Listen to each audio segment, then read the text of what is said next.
So ito ang ginagawa ko na Panasonic top load automatic washing machine. So yan, may problem siya, nag-error siya. So nag-error siya ng U12. Ayan, sinecheck ko lang din yung board dito. Kasi connected dito yung mga ano niyan, connector.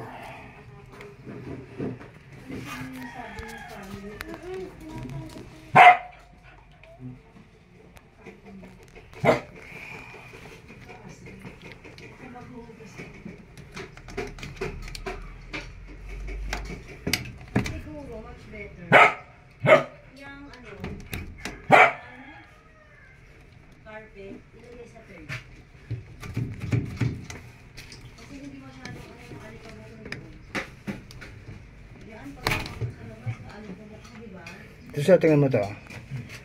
Kikita mo yung parang kalawang sa connector mo. Yung parang kalawang na yan. Kikita mo. Yan yung sinasabi kong corrosion. Kaya hindi dapat siya naka-expose sa mga element, mga hamog, mga ambon, yan. Kasi once na magsimula yan sa loob, yung tama. Kisimula siya, di ba? Dapat kasi malinis yan. Pag dumating sa point na nag-corrosion na yung contact mo, magkukos ng problem yan. Dito.